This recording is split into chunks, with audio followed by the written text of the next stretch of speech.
സുഹൃത്തുക്കളെ, അതീവ ശ്രദ്ധയോടെ കേൾക്കുക. കഴിഞ്ഞുപോയ കാര്യങ്ങളെ ഓർത്ത് വ്യാകുലപ്പെടരുത്. വരാനിരിക്കുന്നവയെക്കുറിച്ച് ആശങ്കപ്പെടരുത്. ഈ നിമിഷത്തിൽ ജീവിക്കാൻ പഠിക്കുക എന്ന് ഗൗതമബുദ്ധൻ അരുളി ചെയ്തിട്ടുണ്ട്.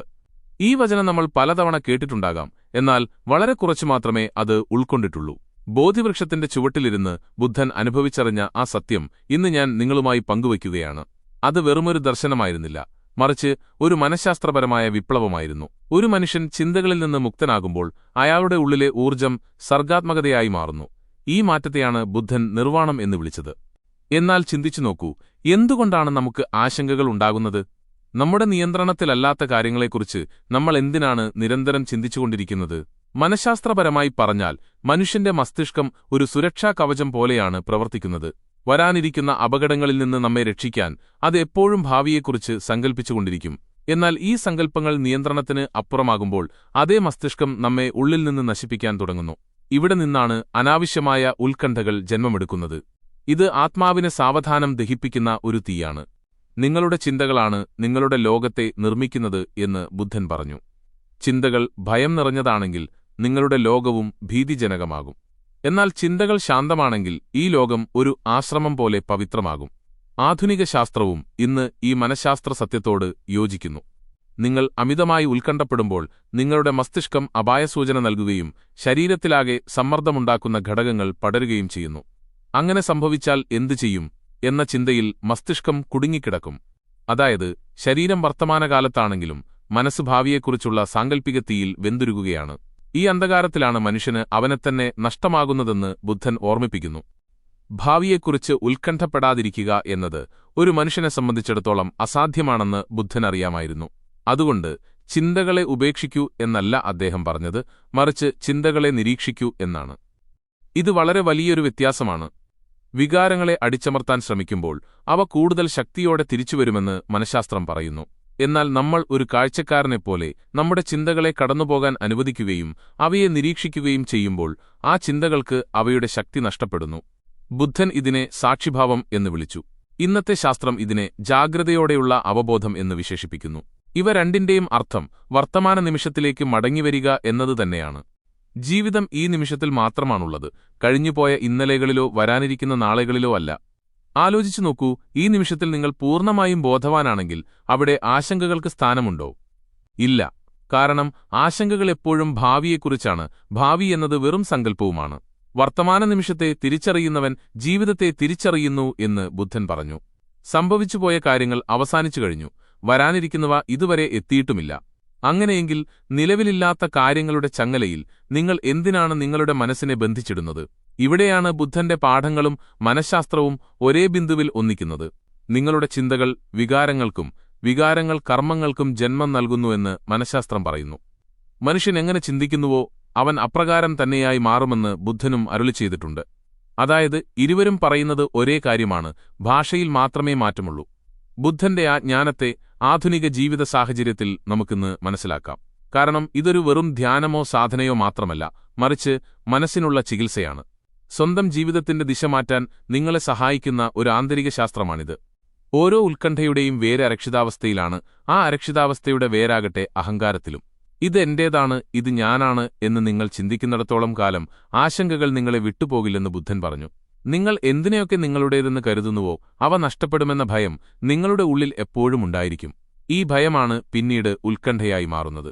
നിങ്ങൾ ആഴത്തിൽ നിരീക്ഷിച്ചാൽ ഓരോ ആകുലതയുടെയും അടിസ്ഥാനം ഭയമാണെന്നും ഓരോ ഭയത്തിന്റെയും അടിസ്ഥാനം അറിവില്ലായ്മയാണെന്നും മനസ്സിലാക്കാം. എന്താണ് ജീവിതമെന്നോ ആരാണ് ഇതിനെ നിയന്ത്രിക്കുന്നതെന്നോ ഉള്ള അറിവില്ലായ്മയാണത്. ജീവിതത്തെ മനസ്സിലാക്കുക, സാഹചര്യങ്ങളെ അംഗീകരിക്കുക, നിങ്ങളുടെ നിയന്ത്രണത്തിലല്ലാത്തവയെ വിട്ടൊഴിയുക എന്നതാണ് ബുദ്ധന്റെ സന്ദേശം. എന്നാൽ ഈ വിട്ടൊഴിയൽ ഒളിച്ചോടലല്ല. ചിന്തകളുടെ ചങ്ങലകളിൽ നിന്ന് നിങ്ങൾ സ്വതന്ത്രനാകുന്ന അവസ്ഥയാണിത്. ഞാൻ ഉത്കണ്ഠപ്പെടാൻ പാടില്ല എന്ന് നിർബന്ധം പിടിക്കുന്നതിനു പകരം എന്റെ ഉള്ളിൽ ഉത്കണ്ഠ ഉയരുന്നത് ഞാൻ കാണുന്നു എന്ന് പറയാൻ ശീലിക്കുക. ആ നിരീക്ഷണം തന്നെ അതിനെ ഇല്ലാതാക്കി തുടങ്ങും. ചെളിയിൽ വിരിയുന്ന താമരപ്പൂവ് ചെളിയാൽ മലിനമാകാതെ ഇരിക്കുന്നതുപോലെ ബോധവാനായ ഒരു മനുഷ്യന് ഈ ലോകത്ത് ജീവിക്കുമ്പോഴും ലോകത്തിന്റെ ആകുലതകളിൽ പെടാതെ നിൽക്കാൻ കഴിയും. ഈ ബോധമാണ് യഥാർത്ഥ മോചനം. ഇതൊരു മാന്ത്രിക വിദ്യയല്ല, മറിച്ച് നിരന്തരമായ പരിശീലനമാണ്. നിങ്ങളിപ്പോൾ ഈ വാക്കുകൾ ശ്രദ്ധിക്കുന്നുവെങ്കിൽ ഇതൊരു സാധാരണ ദൃശ്യാവിഷ്കാരമല്ല. ഇത് നിങ്ങളുടെ മനസ്സിനുള്ളിലേക്ക് നോക്കാനുള്ള തുടക്കമാണ്. നിങ്ങളും നിങ്ങളുടെ ചിന്തകളും രണ്ടായി കാണാൻ തുടങ്ങുന്ന നിമിഷമാണിത്. ബുദ്ധത്വത്തിലേക്കുള്ള ആദ്യത്തെ ചുവടുവെപ്പും ഇതുതന്നെ. ഈ യാത്ര പകുതി വഴിയിൽ ഉപേക്ഷിക്കരുത്. കാരണം വരാനിരിക്കുന്ന അറിവുകൾ നിങ്ങളുടെ ഉള്ളിൽ ഒരു വലിയ ആഴം തുറന്നു നൽകും. അവിടെ വെച്ച് നിങ്ങൾ തിരിച്ചറിയും, നിങ്ങളിൽ യാതൊരു തകരാറുമില്ലെന്ന്. നിങ്ങളുടെ ചിന്തകൾ വലിയ ബഹളം ഉണ്ടാക്കുന്നു എന്ന് മാത്രമേയുള്ളൂ. ആ ബഹളങ്ങളടങ്ങുമ്പോൾ നിങ്ങളുടെ ഉള്ളിൽ നിന്ന് ഒരു മറുപടി ഉയരും: എല്ലാം ശുഭമാകും. ആകുലപ്പെടുമ്പോൾ നിങ്ങൾ യഥാർത്ഥത്തിൽ എന്താണ് ചെയ്യുന്നതെന്ന് എപ്പോഴെങ്കിലും ചിന്തിച്ചിട്ടുണ്ടോ? നിങ്ങളൊരു പ്രശ്നത്തിന് പരിഹാരം കണ്ടെത്തുകയല്ല ചെയ്യുന്നത്. പകരം നിങ്ങളുടെ മനസ്സിൽ ആ പ്രശ്നത്തെ ഒരു നാടകം പോലെ ആവർത്തിച്ച് കളിക്കുകയാണ്. അവിടെ ഓരോ തവണയും നിങ്ങൾ പരാജയപ്പെടുകയും ചെയ്യുന്നു. ഇതാണ് ഉത്കണ്ഠ. വരാനിരിക്കുന്ന കാര്യങ്ങളെ മാറ്റാൻ ആകുലതകൾക്ക് കഴിയില്ലെന്നും, എന്നാൽ അത് നിങ്ങളുടെ ഉള്ളിലെ സമാധാനത്തെ നശിപ്പിക്കുമെന്നും ബുദ്ധൻ പഠിപ്പിച്ചു. അമിതമായ ചിന്തകൾ പ്രശ്നങ്ങളെ പരിഹരിക്കില്ല, മറിച്ച് അവയെ വർദ്ധിപ്പിക്കുകയുള്ളൂ എന്ന് മനഃശാസ്ത്രവും സാക്ഷ്യപ്പെടുത്തുന്നു. നിങ്ങൾ കൂടുതൽ ചിന്തിക്കുമ്പോൾ പരിഹാരത്തിനല്ല, മറിച്ച് ആശയക്കുഴപ്പത്തിനാണ് വഴി തുറക്കുന്നത്. അനിശ്ചിതത്വത്തോടുള്ള ഭയമാണ് ഉത്കണ്ഠയുടെ അടിസ്ഥാനം. ഭാവിയെ കാണാൻ കഴിയാതെ വരുമ്പോൾ മനസ്സ് അതിനെ സങ്കല്പങ്ങൾ കൊണ്ട് നിറയ്ക്കുന്നു. ഈ സങ്കല്പങ്ങൾ മിക്കവാറും നിഷേധാത്മകമായിരിക്കും. കാരണം നമ്മുടെ മസ്തിഷ്കം സമാധാനത്തേക്കാൾ കൂടുതൽ സുരക്ഷയാണ് ആഗ്രഹിക്കുന്നത്. എന്തെങ്കിലും തെറ്റായി സംഭവിച്ചാൽ എന്തു ചെയ്യും? ഞാൻ പരാജയപ്പെട്ടാലോ? ആളുകൾ എന്നെ ഉപേക്ഷിച്ചാലോ? എന്നൊക്കെ അത് ചോദിച്ചുകൊണ്ടേയിരിക്കും. അതിജീവനത്തിനായുള്ള സഹജമായ ഒരു പ്രേരണയാണിതെന്ന് മനഃശാസ്ത്രം പറയുന്നു. നമ്മുടെ പൂർവികരുടെ കാലം മുതൽക്കേ നിലനിന്നു പോരുന്ന ഒരു അതിജീവന രീതിയാണിത്. മനുഷ്യൻ കാടുകളിൽ വന്യമൃഗങ്ങളെയും മറ്റ് അപകടങ്ങളെയും ഭയന്ന് ജീവിച്ചിരുന്ന കാലത്ത് ഈ ഉത്കണ്ഠ അവനെ രക്ഷിക്കാൻ സഹായിച്ചിരുന്നു. എന്നാൽ ഇന്ന് അതേ ആശങ്കകൾ ജീവിതത്തെ തന്നെ കാർന്നുതിന്നുകയാണ്. കാലം മാറി, പക്ഷെ നമ്മുടെ മനസ്സ് ഇപ്പോഴും ആ പഴയ ഭയത്തിന്റെ അടിസ്ഥാനത്തിലാണ് പ്രവർത്തിക്കുന്നത്. ബുദ്ധൻ ദർശിച്ചതും ഇതുതന്നെയായിരുന്നു. മനസ്സിന്റെ ഈ പഴയ ശീലത്തെ തകർക്കാനുള്ള വഴിയാണ് അദ്ദേഹം ഉപദേശിച്ചത്. ഭയപ്പെടുന്നവൻ 2 തവണ മരിക്കുന്നുവെന്ന് അദ്ദേഹം പറഞ്ഞു. ഒരിക്കൽ സങ്കല്പത്തിലും മറ്റൊരിക്കൽ യഥാർത്ഥത്തിലും. അതുകൊണ്ട് നിരീക്ഷിക്കാനും മനസ്സിലാക്കാനും അതിനെ വിട്ടൊഴിയാനും അദ്ദേഹം പഠിപ്പിച്ചു. പക്ഷെ നമ്മൾ അങ്ങനെ ചെയ്യാറില്ല. ഉത്കണ്ഠയെ വിലപിടിപ്പുള്ള എന്തോ ഒന്നെന്ന പോലെ നമ്മൾ മുറുകെ പിടിക്കുന്നു. നിരന്തരം ചിന്തിച്ചുകൊണ്ടിരുന്നാൽ എന്തെങ്കിലും അത്ഭുതകരമായ പരിഹാരം ലഭിക്കുമെന്ന് നമ്മൾ വിചാരിക്കുന്നു. എന്നാൽ അമിതമായ ചിന്തകൾ നിങ്ങളെ നിശ്ചലനാക്കുമെന്നും ഒന്നും ചെയ്യാനുള്ള ശക്തി ഇല്ലാതാക്കുമെന്നും മനഃശാസ്ത്രം പറയുന്നു. ബുദ്ധൻ ഇതിനെ അറിവില്ലായ്മയുടെ ഭാരമെന്ന് വിളിച്ചു. ഉത്കണ്ഠ നിറഞ്ഞ മനസ്സ് ഇരുട്ടത്ത് കത്തുന്ന ഒരു വിളക്ക് പോലെയാണെന്ന് അദ്ദേഹം പറഞ്ഞു. അത് തന്നെ ദഹിപ്പിക്കുകയും ചുറ്റുമുള്ളതിനെ പൊള്ളിക്കുകയും ചെയ്യുന്നു. ഓരോ ദിവസവും വരാനിരിക്കുന്ന കാര്യങ്ങളെക്കുറിച്ച് ആകുലപ്പെടാൻ നിങ്ങൾ എത്രത്തോളം ഊർജ്ജം ചെലവാക്കുന്നുണ്ടെന്ന് ചിന്തിച്ചു നോക്കൂ. എന്നാൽ 90% തവണയും നിങ്ങൾ ഭയപ്പെട്ട അത്ര മോശമായ രീതിയിൽ കാര്യങ്ങൾ സംഭവിക്കാറില്ല. അതായത് നിങ്ങളുടെ ചിന്തകൾ നിങ്ങളോട് കള്ളം പറയുകയാണ്. ചിന്തകൾ കപടമാണെന്നും അവയെ നിരീക്ഷിക്കുന്ന സാക്ഷിഭാവം മാത്രമാണ് സത്യമെന്നുമാണ് ബുദ്ധൻ നൽകിയ ഏറ്റവും വലിയ ബോധം. ചിന്തകൾ മാറിക്കൊണ്ടിരിക്കും, ചിലപ്പോൾ ഉത്കണ്ഠയായും ഭയമായും പ്രതീക്ഷയായും. എന്നാൽ നിങ്ങളുടെ ഉള്ളിൽ ഇവയെല്ലാം കണ്ടുനിൽക്കുന്ന ആ സാക്ഷി മാറുന്നില്ല. അതാണ് നിങ്ങളുടെ യഥാർത്ഥ സ്വത്വം. അതിനോട് ചേരുന്നതാണ് മോചനം. ചിന്തകളിൽ നിന്ന് അകലം പാലിച്ച് അവയെ നോക്കിനിൽക്കാൻ തുടങ്ങുമ്പോൾ മസ്തിഷ്കത്തിൽ പുതിയൊരു അവബോധം ഉണരുമെന്ന് മനഃശാസ്ത്രവും പറയുന്നു. ഈ അവബോധമാണ് ശരിയായ തീരുമാനങ്ങളെടുക്കാനും സമനില പാലിക്കാനും നമ്മെ സഹായിക്കുന്നത്. ബുദ്ധൻ സാക്ഷിഭാവമെന്ന് വിളിച്ചതിനെ ആധുനിക ശാസ്ത്രം ഇന്ന് മസ്തിഷ്കത്തിന്റെ ശാന്തതയായിട്ടാണ് കാണുന്നത്. നൂറ്റാണ്ടുകൾക്ക് മുൻപ് ധ്യാനത്തിലൂടെ അനുഭവിച്ചറിഞ്ഞ കാര്യങ്ങൾ ഇന്ന് പരീക്ഷണശാലകളിൽ തെളിയിക്കപ്പെട്ടിരിക്കുന്നു. ബുദ്ധൻ ഒരിക്കൽ തന്റെ ശിഷ്യനായ ആനന്ദനോട് പറഞ്ഞു, ആനന്ദ, മനുഷ്യൻ തന്റെ ദുഃഖം 2 തവണ അനുഭവിക്കുന്നു. ആദ്യമായി ദുഃഖം യഥാർത്ഥത്തിൽ സംഭവിക്കുമ്പോഴും രണ്ടാമതായി അത് വരുന്നതിന് മുൻപ് സങ്കൽപ്പിക്കുമ്പോഴും. ഇത് ആധുനിക മനഃശാസ്ത്രത്തിലെ മുൻകൂട്ടിയുള്ള ഉത്കണ്ഠ എന്ന സിദ്ധാന്തത്തിന് തുല്യമാണ്. ഒരു സംഭവം നടക്കുന്നതിനു മുൻപേ അതിന്റെ വേദന അനുഭവിക്കുന്നത് തീ കൊളുത്തുന്നതിനു മുൻപേ സ്വയം പൊള്ളിക്കുന്നതുപോലെയാണ്. എന്നാൽ ഉത്കണ്ഠ തെറ്റാണെന്നോ പാപമാണെന്നോ ബുദ്ധൻ ഒരിക്കലും പറഞ്ഞിട്ടില്ല. മറിച്ച് ഉത്കണ്ഠയെ മനസ്സിലാക്കാൻ അദ്ദേഹം ആവശ്യപ്പെട്ടു. കാരണം മനസ്സിലാക്കുന്ന കാര്യങ്ങൾ പതുക്കെ മാറാൻ തുടങ്ങും. മനസ്സിലാകാത്തവ വീണ്ടും വീണ്ടും തിരികെ വരും. മനസ്സിന്റെ ചിന്തകളെ മുറുകെ പിടിക്കാതെ അവയെ കടന്നുപോകാൻ അനുവദിക്കാനാണ് ബുദ്ധൻ പഠിപ്പിച്ചത്. നിങ്ങളുടെ ചിന്തകൾ യാഥാർത്ഥ്യമല്ലെന്നും അവ വെറും ചിന്തകൾ മാത്രമാണെന്നും തിരിച്ചറിയുക. നിങ്ങളുടെ മനസ്സ് ഉത്കണ്ഠാകുലമാണെന്ന് ഈ നിമിഷം നിങ്ങൾക്ക് തിരിച്ചറിയാൻ കഴിഞ്ഞാൽ ആ തിരിച്ചറിവ് തന്നെ നിങ്ങളെ അതിൽ നിന്ന് അല്പം സ്വതന്ത്രനാക്കും. അതെ, എന്റെ മനസ്സ് ഭയപ്പെടുന്നത് ഞാൻ കാണുന്നു എന്ന് നിങ്ങൾ പറയുന്ന നിമിഷം നിങ്ങളുടെ മനസ്സിൽ നിന്നും നിങ്ങൾ ഒരടി പിന്നോട്ടു മാറുകയാണ്. മോചനത്തിലേക്കുള്ള പാതയിലെ ആദ്യത്തെ ചുവടുവെപ്പാണത്. അടിച്ചമർത്തലോ പോരാട്ടമോ ഇല്ലാത്ത നിരീക്ഷണത്തിന്റെ വഴിയായിരുന്നു ബുദ്ധന്റേത്. പോരാട്ടം ഉത്കണ്ഠയെ വർദ്ധിപ്പിക്കുമെന്നും എന്നാൽ അംഗീകാരം അതിനെ ഇല്ലാതാക്കുമെന്നും അദ്ദേഹം പഠിപ്പിച്ചു. നിങ്ങളുടെ ചിന്തകളെ നിങ്ങൾ ഉള്ളതുപോലെ സ്വീകരിക്കുമ്പോൾ അവ മഞ്ഞുരുകുന്നതുപോലെ പതുക്കെ അപ്രത്യക്ഷമാകും. മനസ്സിന്റെ ചിന്തകളെ നിങ്ങൾ മനസ്സിലാക്കാൻ തുടങ്ങുമ്പോൾ അവയ്ക്ക് നിങ്ങളുടെ മേൽ പഴയതുപോലെ സ്വാധീനം ചെലുത്താൻ കഴിയില്ല. കാരണം കാണാൻ കഴിയുന്ന ഒന്നിനെ മുറുകെ പിടിക്കേണ്ട ആവശ്യമില്ല, അത് താനേ കൊഴിഞ്ഞുപോയിക്കോളും. നിങ്ങൾ എത്രത്തോളം ബോധവാനാകുന്നുവോ അത്രത്തോളം ഉള്ളിലെ സംഘർഷങ്ങൾ കുറയുമെന്ന് മനഃശാസ്ത്രവും പറയുന്നു. സംഘർഷങ്ങൾ കുറയുമ്പോൾ സമാധാനം വർദ്ധിക്കുന്നു. സമാധാനം എന്നത് ദൂരെയുള്ള ഒരു ലക്ഷ്യമല്ല, അത് നിങ്ങളുടെ ഉള്ളിൽ നേരത്തെ തന്നെയുണ്ട്. ഉത്കണ്ഠകൾ അതിനെ മറച്ചുപിടിച്ചിരിക്കുന്നു എന്നു മാത്രം. പുതിയതായി ഒന്നും നിർമ്മിക്കുകയല്ല നിങ്ങളുടെ ധർമ്മം, മറിച്ച് ഉത്കണ്ഠകൾ വിരിച്ചിട്ട ആ പൊടിപടലങ്ങളെ നീക്കം ചെയ്യുക എന്നതു മാത്രമാണ്. ഒരിക്കൽ ഒരാൾ അതീവ ദുഃഖിതനായി ബുദ്ധന്റെ അടുത്തെത്തി പറഞ്ഞു, ഭഗവാനേ, എന്റെ ജീവിതം പ്രശ്നങ്ങൾ കൊണ്ട് നിറഞ്ഞിരിക്കുകയാണ്. ദയവായി എന്റെ എല്ലാ പ്രശ്നങ്ങളും ഇല്ലാതാക്കാൻ കഴിയുന്ന എന്തെങ്കിലും എനിക്ക് പഠിപ്പിച്ചു തരൂ. ബുദ്ധൻ പുഞ്ചിരിച്ചുകൊണ്ട് പറഞ്ഞു, പ്രശ്നങ്ങളെ ഇല്ലാതാക്കുന്ന ഒരു വിദ്യയും ലോകത്തില്ല.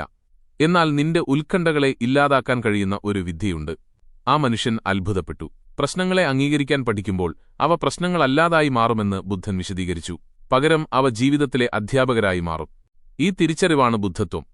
എന്തുകൊണ്ടിത് സംഭവിച്ചു, എനിക്കിത് വേണ്ടായിരുന്നു എന്നൊക്കെ നമ്മൾ പറയുമ്പോൾ നമ്മൾ യാഥാർത്ഥ്യത്തോട് പോരാടുകയാണ് ചെയ്യുന്നത്. യാഥാർത്ഥ്യത്തോട് പോരാടുന്നവൻ എപ്പോഴും പരാജയപ്പെടും. നിങ്ങളുടെ ചിന്തകളും യാഥാർത്ഥ്യവും തമ്മിലുള്ള ഈ ഏറ്റുമുട്ടലാണ് മാനസിക സമ്മർദ്ദത്തിനും ഉത്കണ്ഠയ്ക്കും വിഷാദത്തിനും ജന്മം നൽകുന്നത്. എന്നാൽ നിങ്ങൾ കാര്യങ്ങളെ അംഗീകരിക്കുമ്പോൾ ഈ ഏറ്റുമുട്ടൽ അവസാനിക്കുന്നു. അതെ, ഇത് സംഭവിച്ചു, ഞാനിത് കാണുന്നു എന്ന് നിങ്ങൾ പറയുമ്പോൾ മനസ്സിന്റെ മോചനം ആരംഭിക്കുന്നു. ബുദ്ധന്റെ വഴി ലളിതവും എന്നാൽ ആഴമേറിയതുമായിരുന്നു. വർത്തമാനകാലത്തെ സ്വീകരിക്കാനാണ് അദ്ദേഹം പറഞ്ഞത്. കാരണം ഭാവിയെക്കുറിച്ചുള്ള നിങ്ങളുടെ ആശങ്കകൾ വർത്തമാനകാലത്തെ സമാധാനത്തെ കവർന്നെടുക്കുന്നു. ഇന്ന് നമ്മളെല്ലാവരും ആ തെറ്റാണ് ചെയ്തുകൊണ്ടിരിക്കുന്നത്. വരാനിരിക്കുന്ന നാളെയെക്കുറിച്ചുള്ള ചിന്തകളിൽ നമ്മൾ ഇന്നത്തെ വിലപ്പെട്ട നിമിഷങ്ങൾ പാഴാക്കുന്നു. ജീവിതത്തിൽ സംഭവിക്കുന്ന കാര്യങ്ങൾ നിങ്ങളുടെ നിയന്ത്രണത്തിലല്ല എന്ന് നിങ്ങൾ മനസ്സിലാക്കിയാൽ നിങ്ങൾ പകുതി സ്വതന്ത്രനാകും. എന്നാൽ നിങ്ങളുടെ പ്രതികരണങ്ങൾ നിങ്ങളുടെ നിയന്ത്രണത്തിലാണെന്ന് തിരിച്ചറിയുമ്പോൾ നിങ്ങൾ പൂർണ്ണമായും സ്വതന്ത്രനാകും. ബുദ്ധൻ പറഞ്ഞ ആശങ്കപ്പെടാതിരിക്കുക എന്നത് വെറുമൊരു വാചകമായിരുന്നില്ല, അതൊരു മനഃശാസ്ത്രപരമായ പരീക്ഷണമായിരുന്നു. ഒരാൾ ഉത്കണ്ഠകളെ ഉപേക്ഷിക്കുമ്പോൾ അയാൾ ശാന്തനാകുക മാത്രമല്ല, ബുദ്ധിമാനായി മാറുകയും ചെയ്യുന്നുവെന്ന് അദ്ദേഹം കണ്ടെത്തി. അപ്പോൾ അയാളുടെ മനസ്സിന് വ്യക്തമായി കാണാനും കേൾക്കാനും മനസ്സിലാക്കാനും സാധിക്കും. ഈ ധാരണയാണ് ജീവിതത്തിലെ ഏറ്റവും വലിയ വെളിച്ചം. അതുകൊണ്ട് ഇനി ഉത്കണ്ഠകളുണ്ടാകുമ്പോൾ അതിനെ ഓടിക്കാനോ അടിച്ചമർത്താനോ ശ്രമിക്കരുത്. ആകാശത്ത് മേഘങ്ങൾ കടന്നുപോകുന്നതുപോലെ അതിനെ നോക്കി നിൽക്കുക. അത് വരും, കുറച്ചുനേരം നിൽക്കും, പിന്നെ കടന്നുപോകും. നിങ്ങൾ ആകാശത്തെപ്പോലെ സ്ഥിരമായിരിക്കുക. അപ്പോൾ ബുദ്ധൻ പറഞ്ഞതുപോലെ എല്ലാം ശുഭമാകും എന്നത് വെറുമൊരു ആശ്വാസമല്ല, മറിച്ച് വലിയൊരു സത്യമാണെന്ന് നിങ്ങൾക്ക് ബോധ്യപ്പെടും. ചിലപ്പോൾ ജീവിതം നമ്മെ ചില പ്രത്യേക ഘട്ടങ്ങളിലെത്തിക്കാറുണ്ട്. ആളുകൾ, ജോലി, ഉത്തരവാദിത്തങ്ങൾ, ഇവയ്ക്കിടയിലും ഉള്ളിൽ എവിടെയോ എന്തൊക്കെയോ തകർന്നതുപോലെ നിങ്ങൾക്ക് അനുഭവപ്പെടാറുണ്ടോ? ഓരോ പ്രഭാതത്തിലും എഴുന്നേൽക്കുമ്പോൾ ഒന്നും ശരിയല്ലെന്ന തോന്നൽ, ഓരോ രാത്രിയിലും ഉറങ്ങുന്നതിനു മുൻപ് ഒരേ ചിന്തകൾ മനസ്സിൽ മുഴങ്ങുന്നു. എനിക്ക് എപ്പോഴെങ്കിലും സമാധാനം ലഭിക്കുമോ? ഈ ചോദ്യം ഉയരുന്ന നിമിഷമാണ് ബുദ്ധന്റെ പാത ആരംഭിക്കുന്നത്. നിങ്ങളുടെ പ്രശ്നം പുറത്തല്ല, മറിച്ച് നിങ്ങളുടെ പ്രതികരണങ്ങളിലാണെന്ന് ബുദ്ധൻ അരുളി ചെയ്തിട്ടുണ്ട്. നിങ്ങളുടെ ഉള്ളിലെ അവസ്ഥ എങ്ങനെയോ അതിനനുസരിച്ചാണ് പുറംലോകം നിങ്ങൾക്ക് അനുഭവപ്പെടുന്നത്. ഉള്ളിൽ ഭയമാണെങ്കിൽ പുറത്തുള്ള ഓരോ വ്യക്തിയും അപകടകാരിയായി തോന്നും. ഉള്ളിൽ ദേഷ്യമാണെങ്കിൽ പുറത്തുള്ള ഓരോ വാക്കും നിങ്ങളെ മുറിപ്പെടുത്തും. ഉള്ളിൽ ഉത്കണ്ഠയാണെങ്കിൽ ഓരോ സാഹചര്യവും നിങ്ങൾക്ക് ഭാരമായി തോന്നും. അതുകൊണ്ടാണ് പുറത്തേക്കല്ല, ഉള്ളിലേക്ക് നോക്കാൻ ബുദ്ധൻ പഠിപ്പിച്ചത്. സ്വന്തം ഉള്ളിനെ കീഴടക്കുന്നവന് പുറംലോകത്തെയും കീഴടക്കാൻ കഴിയുമെന്ന് അദ്ദേഹം പറഞ്ഞു. നിങ്ങളുടെ കാഴ്ചപ്പാടിലാണ് ഓരോ വികാരത്തിന്റെയും അടിസ്ഥാനമെന്ന് മനഃശാസ്ത്രവും വ്യക്തമാക്കുന്നു. നിങ്ങൾ ലോകത്തെ എങ്ങനെ നോക്കുന്നുവോ ലോകം നിങ്ങൾക്ക് അങ്ങനെയായി മാറും. ഉത്കണ്ഠയുടെ കണ്ണടയിലൂടെയാണ് നിങ്ങൾ നോക്കുന്നതെങ്കിൽ എല്ലാ സാഹചര്യങ്ങളിലും നിങ്ങൾക്ക് ഭയം മാത്രമേ കാണാൻ കഴിയൂ. ഇവിടെയാണ് ബുദ്ധൻ ആദ്യത്തെ പരിശീലനം നിർദ്ദേശിക്കുന്നത്: സാക്ഷിഭാവം അഥവാ നിരീക്ഷണം. മനസ്സിനെ മാറ്റാൻ ശ്രമിക്കരുത്, പകരം മനസ്സിനെ നോക്കി നിൽക്കുക. മനസ്സിനെ മാറ്റാനുള്ള ശ്രമമാണ് ഉത്കണ്ഠയുടെ പ്രധാന കാരണം. ഞാൻ ആകുലപ്പെടാൻ പാടില്ല എന്ന് നിങ്ങൾ സ്വയം പറയുമ്പോൾ നിങ്ങൾ നിങ്ങളോട് തന്നെ പോരാടാൻ തുടങ്ങുന്നു. ഈ ആന്തരിക സംഘർഷം ഉത്കണ്ഠയെ കൂടുതൽ ആഴമുള്ളതാക്കുന്നു. ഒരു ചിന്തയെ മാറ്റാൻ നിങ്ങൾ എത്രത്തോളം ശ്രമിക്കുന്നുവോ അത്രത്തോളം ശക്തിയോടെ അത് തിരിച്ചുവരുമെന്ന് മനഃശാസ്ത്രം പറയുന്നു. ഇതുകൊണ്ടാണ് ഉള്ളിൽ എന്ത് സംഭവിക്കുന്നുവോ അതിനെ വെറുതെ നോക്കി നിൽക്കാൻ ബുദ്ധൻ പറഞ്ഞത്. ഉത്കണ്ഠ വരുമ്പോൾ അതിനെ അംഗീകരിക്കുക, അതിനൊരു പേര് നൽകുക. അതെ, എന്റെ ഉള്ളിൽ ഉത്കണ്ഠ ഉയരുന്നത് ഞാൻ കാണുന്നു എന്ന് സ്വയം പറയുക. ഈയൊരു വാചകം വലിയ മാറ്റങ്ങൾ കൊണ്ടുവരും. കാരണം നിങ്ങൾ ആ ഉത്കണ്ഠയല്ല, മറിച്ച് ഉത്കണ്ഠയെ നിരീക്ഷിക്കുന്ന ആൾ മാത്രമാണ്. നിരീക്ഷിക്കുന്നവൻ ഒരിക്കലും ആ വികാരമായി മാറുന്നില്ല. ഈ തിരിച്ചറിവാണ് മനസ്സിന് ആദ്യമായി ആശ്വാസം നൽകുന്നത്. ഈ സാക്ഷിഭാവമാണ് ധ്യാനത്തിന്റെ തുടക്കം. ശ്വാസത്തെ ശ്രദ്ധിക്കാൻ ബുദ്ധൻ പഠിപ്പിച്ചു. കാരണം ശ്വാസം വർത്തമാനകാലത്താണ്, എന്നാൽ ചിന്തകൾ എപ്പോഴും ഭാവിയിലാണ്. ശ്വാസത്തിലേക്ക് ശ്രദ്ധ തിരിക്കുമ്പോൾ നിങ്ങൾ അറിയാതെ തന്നെ ഉത്കണ്ഠകളിൽ നിന്ന് അകലുന്നു. ശ്വാസത്തിൽ ശ്രദ്ധ കേന്ദ്രീകരിക്കുമ്പോൾ ശരീരത്തിൽ ശാന്തിയും സ്ഥിരതയും നൽകുന്ന നാഡീവ്യൂഹങ്ങൾ ഉണരുമെന്ന് മനഃശാസ്ത്രം സാക്ഷ്യപ്പെടുത്തുന്നു. അതായത് ധ്യാനം എന്നത് ഒരു നിഗൂഢക്രിയയല്ല, മറിച്ച് ആഴമേറിയ ഒരു ശാസ്ത്രീയ പരിശീലനമാണ്. ഒഴുകുന്ന പുഴയെ നോക്കി നിൽക്കുന്നതുപോലെ ശ്വാസത്തെ നിരീക്ഷിക്കുക. അതിനെ വേഗത്തിലാക്കാനോ തടയാനോ ശ്രമിക്കരുത്, അതിന്റെ ഒഴുക്കിനൊപ്പം നീങ്ങുക. പതുക്കെ ചിന്തകളുടെ വേഗത കുറയുന്നതും മനസ്സിന്റെ കൊടുങ്കാറ്റടങ്ങുന്നതും നിങ്ങൾക്ക് അനുഭവപ്പെടും. അടുത്ത ഘട്ടം അംഗീകരിക്കലാണ്. കാര്യങ്ങളെ ഉള്ളതുപോലെ കാണുക. ഇത് നല്ലതാണെന്നോ ചീത്തയാണെന്നോ വിധിയെഴുതാതെ ഇതിങ്ങനെയൊക്കെയാണ് എന്ന് പറയുക. അപ്പോൾ മനസ്സ് തർക്കങ്ങൾ അവസാനിപ്പിക്കുകയും സാഹചര്യങ്ങളെ അംഗീകരിക്കുകയും ചെയ്യും. ഈ അംഗീകരിക്കലാണ് ഉത്കണ്ഠയ്ക്കുള്ള യഥാർത്ഥ മരുന്ന്. വികാരങ്ങളെ തിരിച്ചറിഞ്ഞ് അവയ്ക്ക് പേര് നൽകുന്നതിലൂടെ മസ്തിഷ്കത്തിന്റെ അമിത പ്രതികരണം കുറയുമെന്ന് മനഃശാസ്ത്രവും പറയുന്നു. അതുകൊണ്ട് അടുത്ത തവണ ഉത്കണ്ഠ വരുമ്പോൾ അതിനെ തിരിച്ചറിയുക. ഉത്കണ്ഠയെ ഞാൻ നിന്നെ കാണുന്നുണ്ട് എന്ന് പറയുക. ഈയൊരു തിരിച്ചറിവ് മനസ്സിന് ലഘുത്വം നൽകും. ഒന്നും ശാശ്വതമല്ലെന്ന സത്യവും ബുദ്ധൻ പഠിപ്പിച്ചു. നിങ്ങളുടെ ചിന്തകളും ദുഃഖവും ഉത്കണ്ഠയും എല്ലാം താൽക്കാലികമാണ്. അവ വരും, കുറച്ചുനേരം നിൽക്കും, പിന്നെ കടന്നുപോകും. നിങ്ങൾ അവയെ മുറുകെ പിടിക്കുന്നതുകൊണ്ടാണ് അവ അവിടെത്തന്നെ നിൽക്കുന്നത്. വികാരങ്ങളിൽ നിന്ന് അകലം പാലിച്ച് അവയെ നോക്കി നിൽക്കുമ്പോൾ അവയുടെ ആയുസ്സ് കുറയുമെന്ന് മനഃശാസ്ത്രം വ്യക്തമാക്കുന്നു. ഓരോ വികാരവും താൽക്കാലികമാണെന്ന് നിങ്ങൾ തിരിച്ചറിയുമ്പോൾ അവയോടുള്ള ഭയം ഇല്ലാതാകുന്നു. ഭയം അവസാനിക്കുമ്പോൾ ഉത്കണ്ഠ താനേ ഇല്ലാതാകും. ഓരോ വികാരത്തെയും ആകാശത്തിലെ മേഘങ്ങളെപ്പോലെ കാണാൻ ബുദ്ധൻ തന്റെ ശിഷ്യന്മാരെ പഠിപ്പിച്ചു. മേഘങ്ങൾ വരികയും പോവുകയും ചെയ്യുന്നു, എന്നാൽ ആകാശം മാറ്റമില്ലാതെ തുടരുന്നു. നിങ്ങളാണ് ആ ആകാശം. ചിന്തകളും വികാരങ്ങളും ഉത്കണ്ഠകളുമെല്ലാം വെറും മേഘങ്ങളാണ്. അവയെ കടന്നുപോകാൻ അനുവദിക്കുക. സാക്ഷിഭാവം, അംഗീകരിക്കൽ, നൈമിഷികത എന്നീ മൂന്നവസ്ഥകൾ നിങ്ങൾ ശീലിക്കുമ്പോൾ നിങ്ങളുടെ മനസ്സ് പരിവർത്തനത്തിന് വിധേയമാകുന്നു. ഇപ്പോൾ നിങ്ങൾ ഉത്കണ്ഠയിൽ മുങ്ങിപ്പോകുന്നില്ല, മറിച്ച് അതിനെ മുകളിൽ നിന്ന് നിരീക്ഷിക്കുന്നു. ഈ നിരീക്ഷണമാണ് യഥാർത്ഥ മോചനം. ഒരിക്കൽ ഒരാൾ ബുദ്ധന്റെ അടുത്തെത്തി പറഞ്ഞു, ഞാൻ ധ്യാനിക്കുന്നുണ്ട്, പക്ഷേ മനസ്സ് ശാന്തമാകുന്നില്ല. എപ്പോഴും ഉത്കണ്ഠകൾ അലട്ടിക്കൊണ്ടിരിക്കുന്നു. ബുദ്ധൻ പുഞ്ചിരിച്ചുകൊണ്ട് പറഞ്ഞു, നീ ശാന്തമായ മനസ്സിനെ തിരയുകയാണ്. എന്നാൽ ധ്യാനമെന്നാൽ മനസ്സിനെ ശാന്തമാക്കലല്ല, മറിച്ച് മനസ്സിനെ മനസ്സിലാക്കലാണ്. അപ്പോൾ താൻ എന്താണ് ചെയ്യേണ്ടതെന്ന് ആ മനുഷ്യൻ ചോദിച്ചു. ബുദ്ധൻ മറുപടി നൽകി, മനസ്സിന് അസ്വസ്ഥത തോന്നുമ്പോൾ ആ അസ്വസ്ഥതയെ നോക്കുക. മനസ്സ് ശാന്തമാകുമ്പോൾ ആ ശാന്തതയെ നോക്കുക. ഇവ രണ്ടിനെയും നോക്കി നിൽക്കുന്ന ആൾ ആരാണോ അതാണ് നിങ്ങൾ. സ്വന്തം ചിന്തകളെ നിരീക്ഷിക്കുന്നതിലൂടെ ആത്മബോധം വർദ്ധിക്കുമെന്ന് ആധുനിക മനഃശാസ്ത്രവും സാക്ഷ്യപ്പെടുത്തുന്നു. ഈ പരിശീലനം ഉത്കണ്ഠയുടെ വേരറുക്കുന്നു. കാരണം ഉത്കണ്ഠയ്ക്ക് ഇനി നിങ്ങളോട് കളിക്കാൻ കഴിയില്ല. അത് വരും, നിങ്ങൾ അതിനെ നോക്കും, അത് താനേ കൊഴിഞ്ഞുപോകും. ഇതൊരത്ഭുതമല്ല, മറിച്ച് നിരന്തരമായ പരിശീലനമാണ്. ഉത്കണ്ഠ എന്നത് മനസ്സിന്റെ വെറുമൊരു ചലനം മാത്രമാണെന്ന് തിരിച്ചറിയുന്നതുവരെ ബുദ്ധനും വർഷങ്ങളോളം ഈ പരിശീലനം തുടർന്നിരുന്നു. ആ സത്യം തിരിച്ചറിഞ്ഞ നിമിഷം അദ്ദേഹത്തിന്റെ ഉള്ളിൽ നിന്ന് ഒരു മറുപടി ഉയർന്നു. എല്ലാം ശുഭമാണ്, എല്ലാം ശരിയാണ്. ആ നിമിഷമാണ് നിർവ്വാണം. നിർവ്വാണം എന്നാൽ മരണം എന്നല്ല അർത്ഥം, മറിച്ച് മനസ്സിന്റെ ഭ്രമങ്ങളുടെ മരണമാണ്. ഭ്രമങ്ങൾ ഇല്ലാതാകുമ്പോൾ അവശേഷിക്കുന്നത് യഥാർത്ഥ ജീവിതമാണ്. അവിടെ മനുഷ്യൻ ചിന്തകളുടെ അടിമയല്ല, മറിച്ച് ചിന്തകൾ അവന്റെ ഉപകരണമായി മാറുന്നു. അവൻ ചിന്തിക്കുന്നു, പക്ഷേ ചിന്തകളിൽ കുടുങ്ങിപ്പോകുന്നില്ല. അവൻ അനുഭവിക്കുന്നു, പക്ഷേ വികാരങ്ങളിൽ സ്വയം നഷ്ടപ്പെടുന്നില്ല.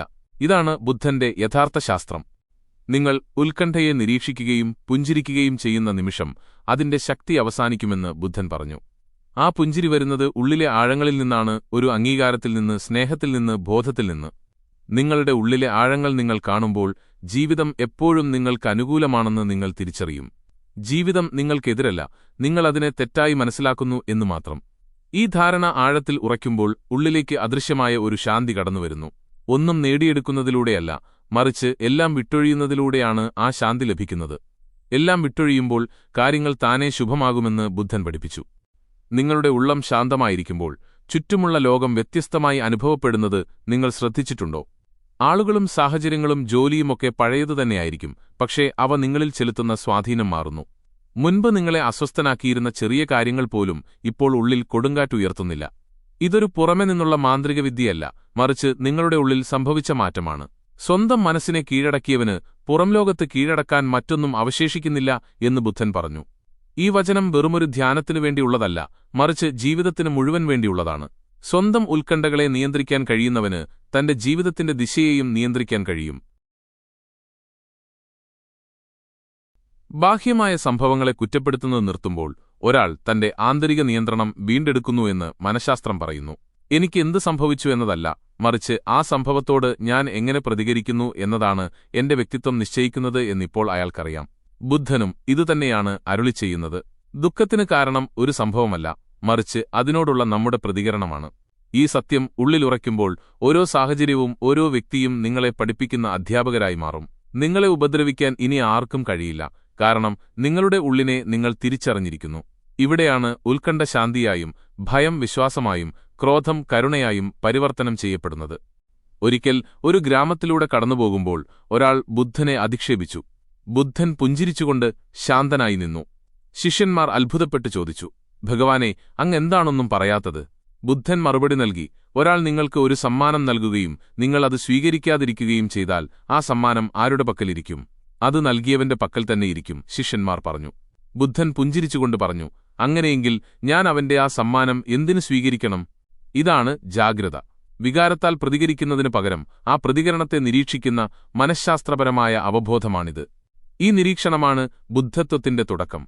പ്രതികരിക്കുന്നതിനു മുൻപ് ബോധപൂർവം ഒന്ന് പോസ്റ്റ് ചെയ്യുമ്പോൾ വൈകാരികമായ മസ്തിഷ്കം ശാന്തമാകുമെന്ന് മനഃശാസ്ത്രം വ്യക്തമാക്കുന്നു.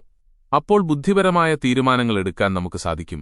ഇത് ശാന്തവും സമചിത്തവുമായ ഒരവസ്ഥയാണ്. ബുദ്ധൻ ഇതിനെ സ്മൃതി അഥവാ ജാഗ്രത എന്ന് വിളിച്ചു. ഓരോ നിമിഷവും ബോധത്തോടെയിരിക്കുക, വിധി എഴുതാതെ കാര്യങ്ങളെ അംഗീകരിക്കുക എന്നതൊക്കെയാണ് ഇതിന്റെ അർത്ഥം. ഈ ധാരണ നിങ്ങളുടെ ജീവിതത്തിൽ പ്രാവർത്തികമാകുമ്പോൾ ബന്ധങ്ങൾ എങ്ങനെ മാറുമെന്ന് ചിന്തിച്ചു നോക്കൂ. നിങ്ങളുടെ വാക്കുകളിൽ കരുണ നിറയും. നിങ്ങൾ മറ്റുള്ളവരെ ശ്രദ്ധിക്കാൻ പഠിക്കും. ഇപ്പോൾ നിങ്ങൾക്ക് ഒന്നിനും ധൃതിയില്ല, ആരോടും ഒന്നും തെളിയിക്കാനുമില്ല. തന്നെത്തന്നെ മനസ്സിലാക്കിയ ഒരാൾക്ക് മറ്റാരുടെ മുന്നിലും ഒന്നും തെളിയിക്കേണ്ട ആവശ്യമില്ല. സാവധാനം നിങ്ങളുടെ പെരുമാറ്റം ആകെ മാറിത്തുടങ്ങും. നിങ്ങൾ വെറുതെ പ്രതികരിക്കുന്ന ഒരാളല്ല, മറിച്ച് സ്നേഹം നൽകുന്ന ഒരാളായി മാറും. കാരണം നിങ്ങളുടെ ഉള്ള് ഇപ്പോൾ ശൂന്യമല്ല, അത് നിറഞ്ഞിരിക്കുകയാണ്. ഉള്ളിൽ സംതൃപ്തനായ ഒരാൾ പുറത്ത് പരാതികൾ പറയില്ല. ലോകത്തെ മാറ്റാൻ ശ്രമിക്കരുത്, പകരം നിങ്ങളുടെ കാഴ്ചപ്പാട് മാറ്റുക. അപ്പോൾ ലോകം താനേ മാറിക്കൊള്ളും എന്നാണ് ബുദ്ധൻ പഠിപ്പിച്ചത്. സമ്മർദ്ദം നിറഞ്ഞ ഇന്നത്തെ കാലത്ത് ഈ പാഠം ഏറെ അത്യാവശ്യമാണ്. ജോലി, പണം, ബന്ധങ്ങൾ, ഭാവി എന്നിങ്ങനെ എല്ലാറ്റിനെയും നിയന്ത്രിക്കാൻ ശ്രമിക്കുന്നതിനിടയിൽ നമുക്ക് നമ്മുടെ സമാധാനം നഷ്ടപ്പെടുന്നു. നിയന്ത്രണങ്ങൾ വിട്ടൊഴിയാനും അവബോധം വളർത്താനുമാണ് ബുദ്ധൻ ഉപദേശിച്ചത്. എല്ലാം നമ്മുടെ നിയന്ത്രണത്തിലാക്കാൻ ശ്രമിക്കരുത്, പകരം എല്ലാ സാഹചര്യങ്ങളിലും ഉണർന്നിരിക്കുക. കാരണം നിയന്ത്രണങ്ങൾ പരിമിതമാണ്, എന്നാൽ അവബോധം അനന്തമാണ്. നിങ്ങൾ ബോധവാനായിരിക്കുമ്പോൾ നിങ്ങൾ തന്നെ നിയന്ത്രണത്തിലായിരിക്കും. ഇതിനെയാണ് പൂർണ്ണമായ വർത്തമാനകാല അവസ്ഥ എന്ന് മനഃശാസ്ത്രം വിളിക്കുന്നത്. അവിടെ നിങ്ങൾ ഭാവിയെക്കുറിച്ച് ആകുലപ്പെടുന്നില്ല, മറിച്ച് ഈ നിമിഷം ജീവിക്കുന്നു, അനുഭവിക്കുന്നു. കർമ്മങ്ങളിൽ ഏർപ്പെടുമ്പോഴും ഉള്ളിൽ സ്ഥിരത പാലിക്കുന്ന ധ്യാനാവസ്ഥയാണിത്. ഓരോ ദിവസവും ജീവിതത്തിൽ ഈ പരിശീലനം കൊണ്ടുവന്നാൽ നിങ്ങളുടെ ജോലിയും തീരുമാനങ്ങളും എത്രത്തോളം ലളിതമായി ഒഴുകുമെന്ന് ആലോചിച്ചു നോക്കൂ.